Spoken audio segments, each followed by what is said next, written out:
Endurance Junkie Podcast, episode 75.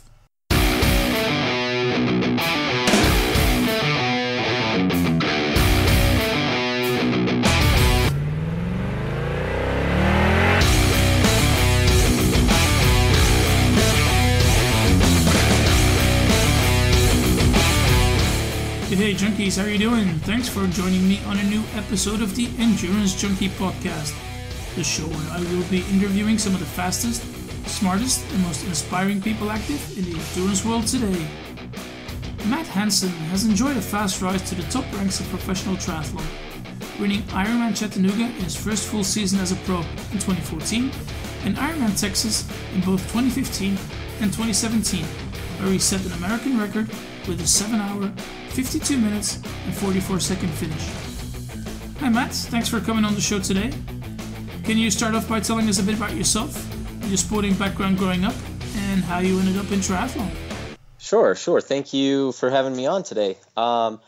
So I've got a little bit of a non-traditional background compared to what most of the pros that I'm competing with have. I actually was a wrestler all the way up through college. I did run a little bit in high school, but it was always to get in shape for wrestling. That was what I loved to do. That's what my dad did, and I always kind of wanted to be like him. And so everything, I was lifting weights as a wrestler. I was, running to either lose weight or to, get in shape for the wrestling season. I went to university to wrestle. My first year at the college, I ended up dislocating my hip at the conference tournament at the end of the wrestling season, and that's definitely a pain I don't really wish on anybody. But it did end my wrestling career. So after that, it took about a year to get back to where I was able to just run a little bit. And so I picked running back up and really just did it as a stress reliever. I was pretty deep into my major and my studies at that time. And I had a major that was very time intensive with exercise science and athletic training. I had to go to a lot of the sport practices and things like that. And so joining the track team wasn't going to be always very possible, but we did have a track coach that was pretty understanding about the situation, and he basically said that if you just work out on your own and just show up to the conference meet at the end of the year, we'll be fine. And so that's what I did. I ran one or two meets for my junior year, and then one or two meets for cross country my senior year, and then I graduated a little bit early.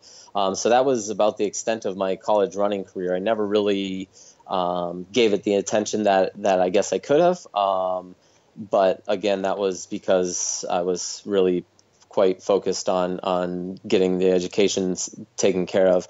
I went off and started my master's, and that's really when I started to think about triathlon a little bit. When I was 16, I was challenged by a mentor of mine at a wrestling camp to make a list of 50 goals that I want to accomplish in the next 10 years of life. And one of those goals was to do an Ironman triathlon. So I guess not just I took a triathlon, that list. An Ironman triathlon. Yes. Yep. So I guess I took that list pretty seriously, and I carried that sheet of paper around in my wallet for 10 years. And I looked at it every year on my birthday. And so on my 25th birthday, I was just finishing up with my master's degree at this point. I looked at that list and said, well, I better start training, better buy a bike, learn how to swim, because I've got to sign up for an Ironman here in the next year.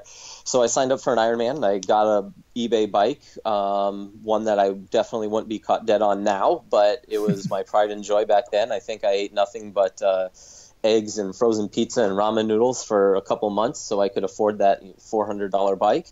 And I started going to the pool and trying to get up and down. I remember one of my first goals in the swim was to be able to do a 500 continuous with flip turns, and I was nowhere near that starting out by any means. But yeah, so I took a year and started training for Coeur d'Alene. Was going to be my first real triathlon that I did. And went to Coeur d'Alene when I was 26, and I believe that was 2011, and ended up having a pretty good day, considering I knew very little of what to expect and what was going on. Obviously I knew the physiology of training and everything with my background and everything, but was a little bit shell-shocked when I got there, but that was probably for the best. I ended up qualifying for Kona in my first ever triathlon. I really went there planning on doing Coeur d'Alene and then probably never doing an Ironman again. But I qualified for Kona, and so I figured I should probably go do that. I was working on my doctorate at this time, and so to pay for the trip to Kona again, I think I went back to my wife and I then ate nothing but eggs and ramen noodles and pizzas again for another couple months to be able to make the trip. But I made the trip, and I went about the same time that I did at Coeur d'Alene, and I was pretty okay with that, I guess. And really, things just kind of spiraled from there. Leaving the island that first time was really when I kind of fell in love with the sport and really felt that I had more that I could do in the sport. At that point in time, I definitely wasn't thinking about going pro, or definitely wasn't thinking about going to be a full-time professional. But I thought I'd found kind of my lifelong hobby, at least. Yeah. So that all of on 1 year's training, did you Yes. Did you coach yourself? Did you Yep. just go on the internet and find training plans and stick to that? Yeah, no, I coached myself, read some books here and there. And yeah, I was really ignorant in the ways of racing, but somehow things seemed to work out, and I ran a 3:03 in my first ever marathon at Coeur d'Alene, and so things fell into place, and I guess I ended up just putting everything together at the right time. So what did your life look like at that time? Was it really just train, do your studies and sleep and that's it? Or? No, I was actually working full time as a college professor. Right after I finished my master's, I was hired on board as a professor, and so I was traveling to another about 90 minutes away to do classes on the weekends. And then I was working, as an athletic trainer and teaching full time as well at the university. And so my workouts were 1 hour in the morning, and I would swim over lunch hour, and then try to squeeze in a long run on Saturday around classes, and then my long ride was always Sunday. Yeah, no, it was pretty cool to qualify for Kona on your first ever triathlon. At least you had an idea what Kona was, what it entitled. Yes, yeah. I mean, I had seen it, Kona on TV. I'm sure I saw it as a kid, and that's why I, decided that I wanted to put this on my list of goals. But, I really, have no idea why I put that on there. Besides, I don't have anybody in my family, or I didn't know anybody that ever did any triathlon, let alone an Ironman, but somehow it made it on the list of goals. So I figured, what the heck, I better go after it. Cool. What happened to that list of 50 goals? Did you tick all the boxes?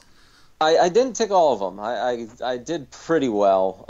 Some of them are goals that you have when you're 16 and you don't understand how the world works. Like one of them was to be completely debt free by the time I was 26, and buying a house and having 3 degrees kind of made that one impossible.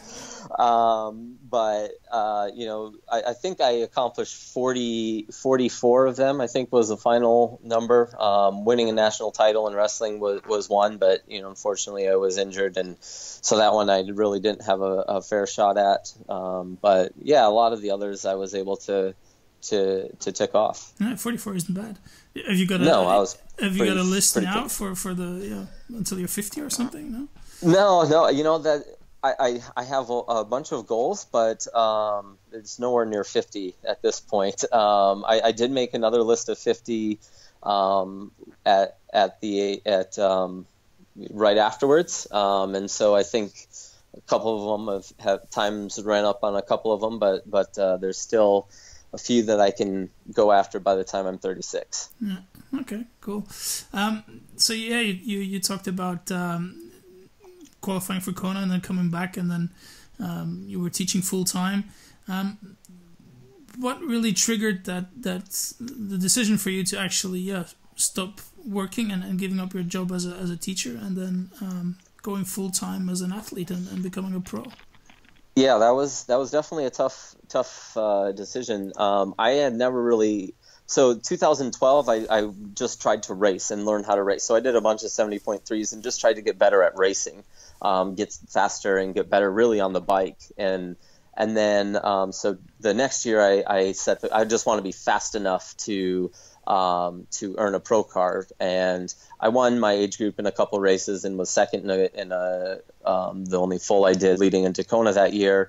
So I had that, I was like, okay, yay, I'm fast enough now, what do I do? So I set the goal to win the age group at Kona, and I still really never had any plans on racing pro at this point.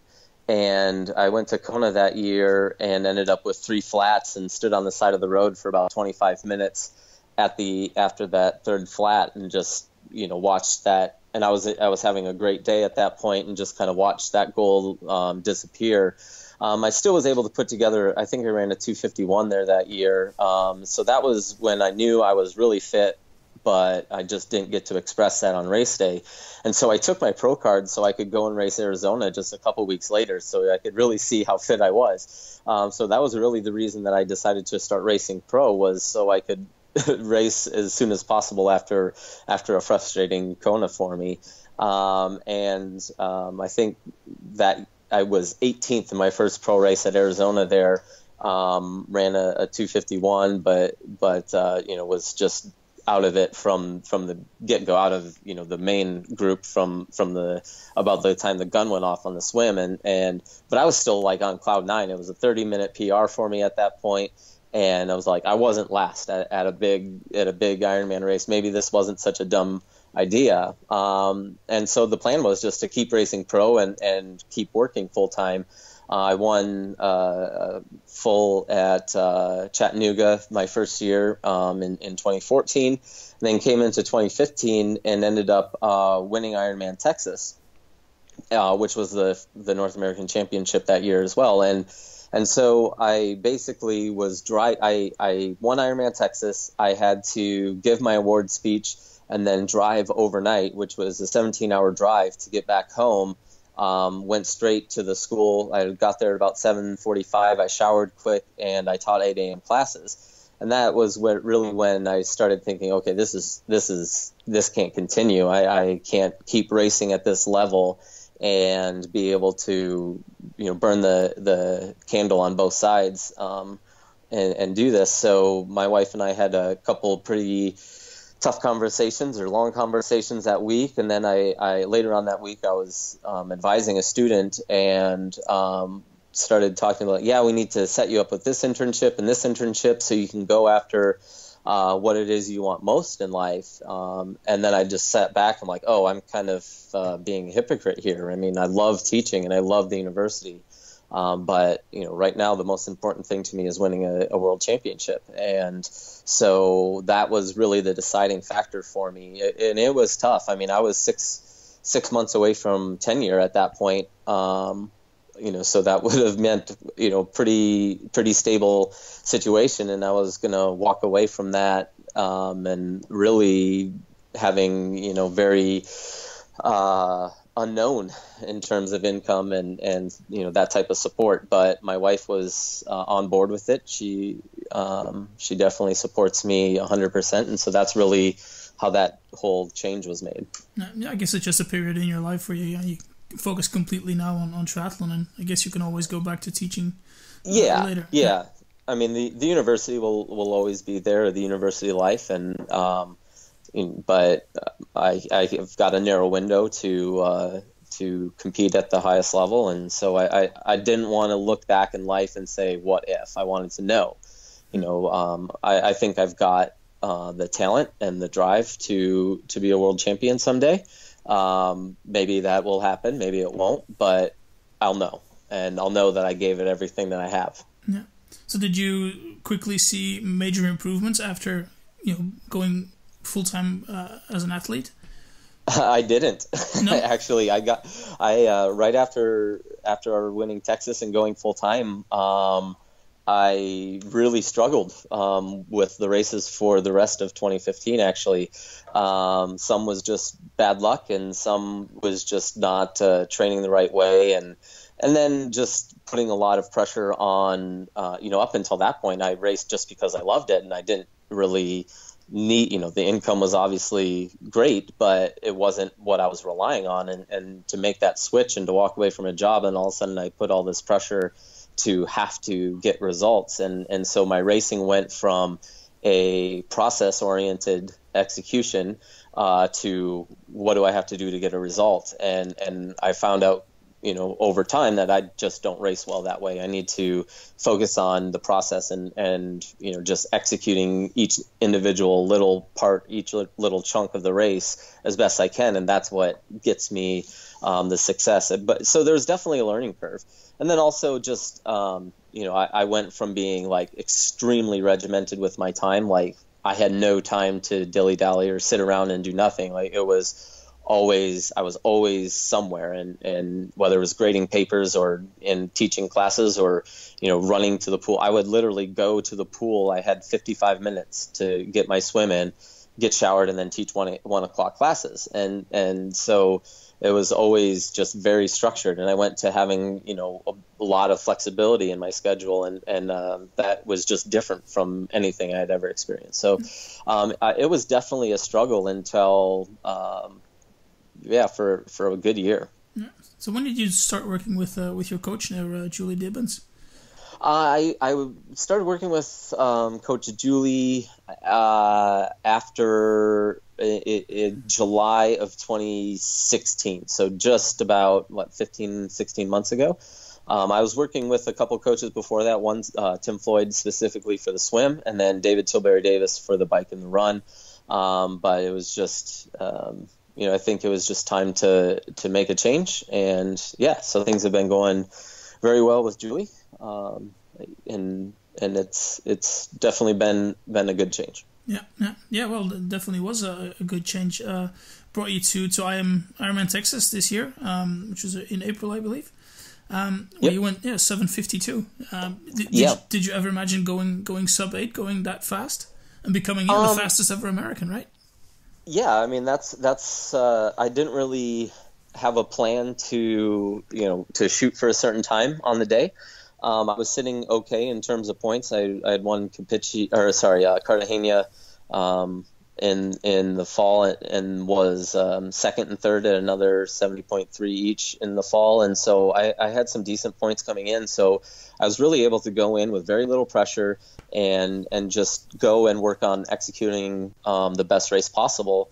And I had a really good swim for where I had been previously. And before the race, I told Coach Julie that if I could come out with a 52-minute group of guys, I think I would be at the pointy end fighting for the win at the end. And it turned out I was the 52-minute group of guys. There was a group about 3 minutes in front and a group about 3 minutes behind. So I was all by myself, which I think worked out fine because I was able to ride my own race at the very beginning and bridged up to the front group before the rest of the hard, the great cyclists that were in the second pack of swimmers caught up. So I was able to kind of get a little bit of recovery in when I caught up to the first group and was able to go with anybody who put in a dig from the second group whenever they caught up. And so I ended up riding away from the group, from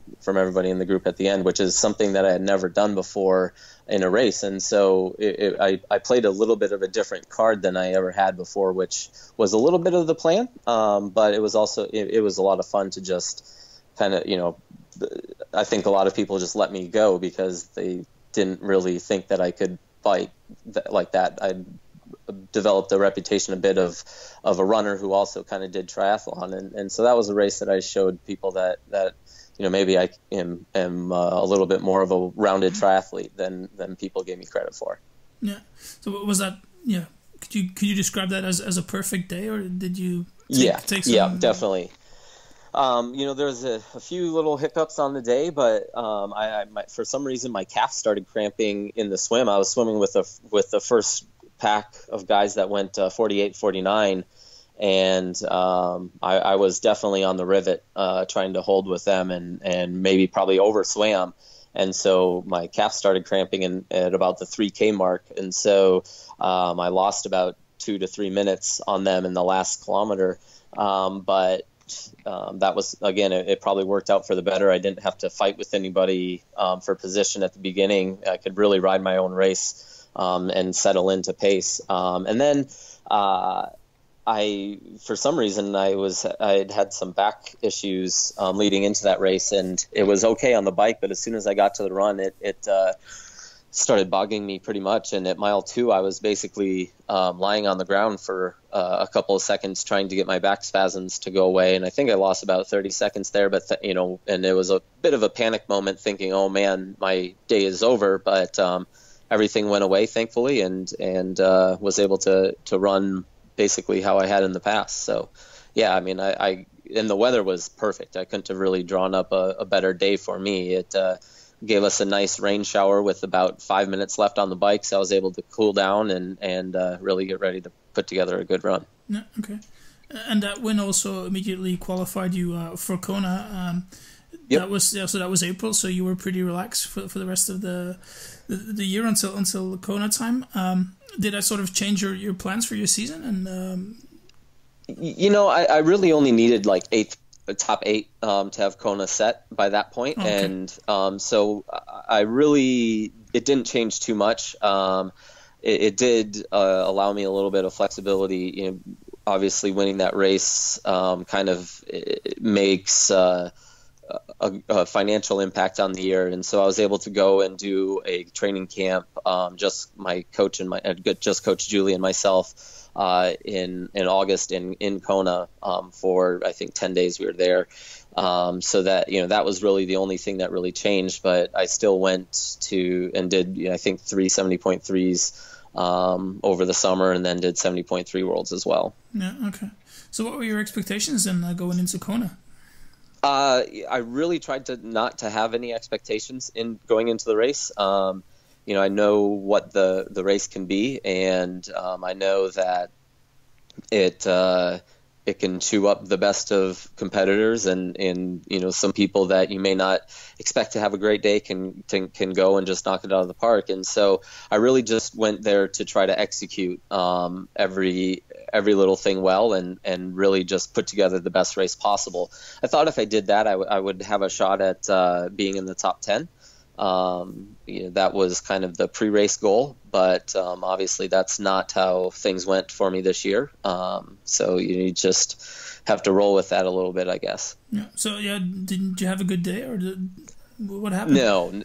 No. I unfortunately about 2 weeks before or 10 days before the race or so, I started having some what I thought was allergy issues at the time, and I was training in Tucson at this point, so I go, okay, well, it's just allergies. When I get to Kona, it'll go away. And I got to Kona, and it just didn't get any better. I ended up going to the doctor on the Wednesday. He said, yeah, you've got a virus, but you still got a couple days. Maybe you'll be able to kick it by the time. And Thursday I started feeling a little bit better. Friday I didn't really feel good at all, and then Saturday morning I felt good. And then, so I thought, okay, we're good to go. Just go have a great race. And the same, I was swimming, or was off to a great start in the swim. I was with the 48-minute group, which again was someplace that I loved being, but I didn't really expect to be there. And all of a sudden around the 3K mark, I started systemically cramping. I think my lats, my glutes, my hamstrings, and my calves all cramped at one point. And so I watched that group like fly away from me. There was nothing I could do to try to hold on. And then kind of just tried to get to transition as quickly as I could. And I still, that's definitely the best swim I've had in my career. But unfortunately, on the bike, I just couldn't get any power on the pedals and was cramping pretty much all day. And so I think, as much as I hated to admit it beforehand, I think the virus that I had definitely taken a little bit more of an effect on me than I was willing to admit pre-race. So it was just at that point just about getting to the finish line. Yeah. Do you think it would have been a better decision not to start, or not? Possibly for a long-term business decision, maybe. But I don't think not starting ever would have entered my mind. I was still having decent workouts leading up to the race. I just wasn't feeling that great. My heart rate was always sky high, but again, I was just coming to Hawaii, so that the heat and humidity could have had, it's so tough to tell, and everybody's body gets way off in the taper. From a business perspective, would it have been smart to pull off and not finish the run? Yeah, probably. But that's not something that I ever want to do. And especially after what happened to me there in 2015, I needed to get to the finish line at any kind of any way possible. It just, I think there's a lot that that race can teach you, regardless of how your day is going. I don't think you can ever expect to have a great day there if you're pulling off when things get tough, because it's always going to be a tough day, whether you're in the mix or whether you're not. The course is just brutal, and so I think despite not having a good day, time or place wise, I definitely learned a lot that will help me in future years on the island. No, okay. And there's still some positives that I can take away from it, especially in the swim.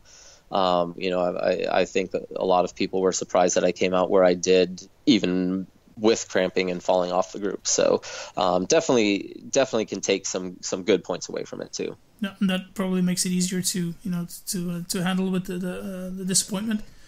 Yeah. I mean, obviously, it was a disappointment, but it was putting things into perspective. It could have been a lot worse. I crashed there in 2015. Matt Russell crashed poorly, or crashed really bad this year. And I finished upright, and I'm living to race again. And so that. I think the experiences that I've had and just watching how that race unfolded, really helps put things into perspective and just, make sure you keep the love of racing more so than the business side of things, first and foremost. Yeah. Before 2018, everything is focused on Kona again? Yeah. Yep. Getting back to Kona is the focus. I plan to do that through Texas again. I'll race some 70.3s, possibly even this weekend. We'll see if I can. I'm still kind of battling this little bug, but went to the doctor again for the second time here, and so hopefully we can figure something out and get ready to race. And then I'll race one, maybe two more times this year, as soon as my body's ready to let me, and then I'll take a nice long break and start building for next year. Yeah, for the high priority race will be Texas, and then we'll do a few races around that again, just to make sure I'm sharp come race day, and then to continue learning. I'm still pretty young in the sport. I'm competing against guys that have been racing their entire life, and so I love to race. And for me, when I'm in Iowa and I train alone, so I think that for me to race it gives, or have a race on the horizon gives a little help to break up the schedule and just put in the hours in the garage training that I need to do. Yeah. Okay. Well, cool. We'll definitely watch out for you in 2018, and hopefully you'll have a better day in Kona next year. That's the plan. Yeah. All right. Thanks for your time, Matt. How can people get in touch with you? Yeah, all my social media, Instagram, Twitter, and Facebook are just at Matt Hanson Try, and that's Hanson with an O. And my website is Matt Hanson Try as well. Coaching website is Matt Hanson Coaching. So I try to make it simple on everybody. So you can contact me through any one of those. Not cool. I'll put those up on the show notes page. Feel free to give some love to your sponsors and partners. Yeah, I mean, it's a fun time for me because we're working on everything for 2018. But I've had some great partnerships with Quintana Roo and First Endurance and SRAM Zip Cork and Cask and Compress Sport that I'm looking to continue on with all through the next couple of years. So definitely been very fortunate to be supported by such great companies. Okay, put those links up as well. Anything else you want to plug? That should be about it. All right, cool. Well, one last one to finish off. What's the greatest piece of advice you've ever received in the sport so far? The greatest piece of advice is process. Always stick to process. The results will take care of themselves if you train and race according to the process. All right, we'll leave it at that. Thanks for your time, Matt. Much appreciated. Yes, thank you.